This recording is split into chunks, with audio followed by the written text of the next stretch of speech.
Sementara ulama-ulama Ahlussunnah wal Jamaah lainnya makin kompak. Tapi ingat, mereka target pembantaian komunis sekarang.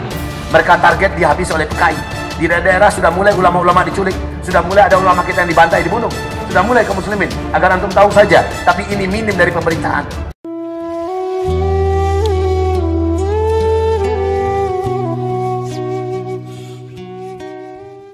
Ada satu hal yang mau saya sampaikan berkaitan dengan Habib Rizik. Mau? Mau tidak? Beliau siapa? Ulama kita, ulama Ahlussunnah wal Jamaah. Dan ini bukan hanya Habib Rizik, tetapi juga ulama-ulama kita yang lain, baik yang ada di GNPF MUI, baik Habib-Habib yang lain, syekh-syekh kita yang lain. Ada yang mau saya sampaikan. Kaum muslimin, dengarkan dan simak baik-baik. Kalau bisa ini dijadikan potongan tersendiri kalau mau dimasukkan ke YouTube, bagaimana mengantisipasi isu yang sekarang ini sedang beredar.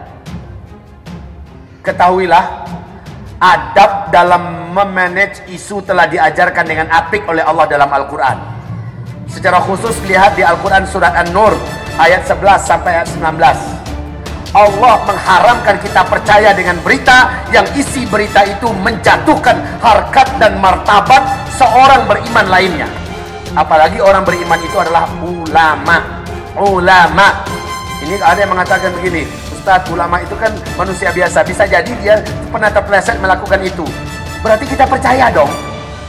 Padahal perintah Allah di dalam Al-Quran, kamu wajib mendustakannya. Begitu loh Pak. Wajib didustakan. Sedangkan kalau kamu lihat dengan mata kepala sendiri, betul-betul kita lihat, maka wajib kamu sembunyikan, tutup rapat-rapat. Man satara aurata akhihi satarallahu auratahu fid dunya wal akhirah. Siapa yang menutup-nutupi aib saudaranya, Allah akan tutup aibnya di dunia dan juga di akhirat. Gitu loh. Nampak oleh kita dia buat, tutup mulutmu, jangan ceritakan pada yang lain.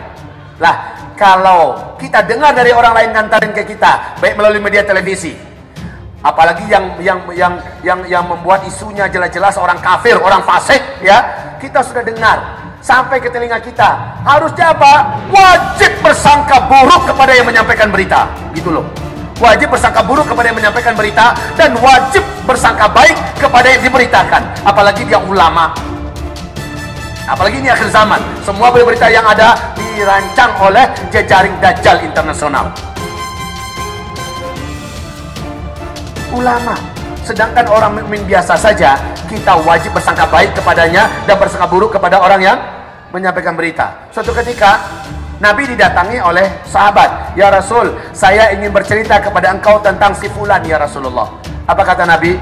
"Cerita kamu tentang si fulan ini, sebelumnya image saya tentang pribadi dia baik. Setelah kamu cerita, kira-kira saya akan berubah nggak image saya jadi negatif kepadanya?" "Ya lebih kurang begitu ya Rasulullah. Kalau begitu pulang kamu. Saya nggak mau dengar," kata Rasul. "Pulang kamu, saya nggak mau dengar." Ada sahabat yang datang mau membawa berita tentang sahabat yang lain. Nabi nggak mau. Pikirannya masih positive thinking pada sahabat itu. Gara-gara dengar dari beliau ini menjadi negative thinking. Nabi nggak mau dengar. "Pulang kamu," kata Nabi.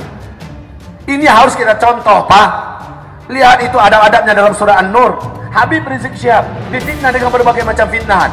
Nyodomi orang lah, anggota sodomi anggota PI di sodomi dia. Kemudian sekarang difitnah dengan Firza Hussein. Kemudian macam-macam fitnah yang dituduhkan pada beliau.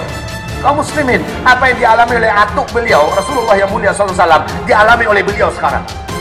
Sampai ketika beliau tidak pulang dulu ke Indonesia, karena beliau memang target amukan 9 cacing.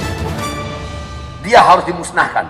Ketika jagoannya keok, nih dia dikatakan sebagai biang, keoknya jagoannya. Reklamasi yang menghabiskan dana ratusan triliun, sekarang terancam untuk dikubur hidup-hidup oleh warga Jakarta dan pemerintah yang baru akan memimpin sekarang Jakarta. Umat Islam bisa jadi ngah. Alhamdulillah, kita sebenarnya bersyukur pada Allah Subhanahu wa taala. Alhamdulillah. Alhamdulillah sekarang ulama kompak. Alhamdulillah. Cuma ulama-ulama munafikin saja yang sekarang ini lagi keleper-keleper, Pak. Setelah jagoannya keok keleper-keleper, sementara kedoknya udah ketahuan selama ini. Ya. Sementara ulama-ulama Ahlussunnah wal Jamaah lainnya makin kompak. Tapi ingat, mereka target pembantaian komunis sekarang.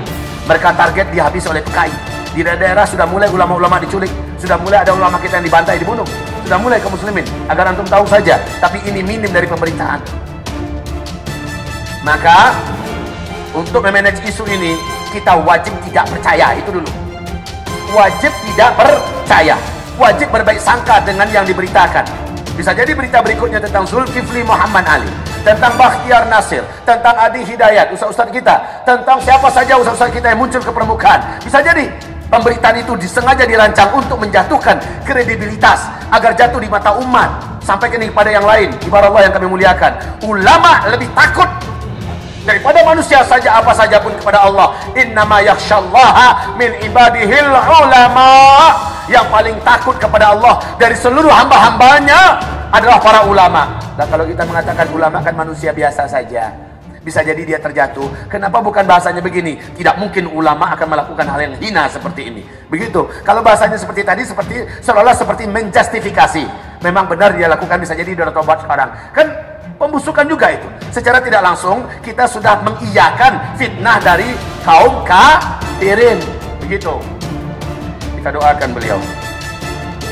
Kita doakan ulama-ulama kita yang lain agar mereka tetap eksis memimpin perjuangan sampai Indonesia bersih dari PKI, sampai Indonesia bersih dari komunis, sampai Indonesia bersih dari makar Syiah, sampai Indonesia bersih dari dipimpin oleh orang-orang munafikin.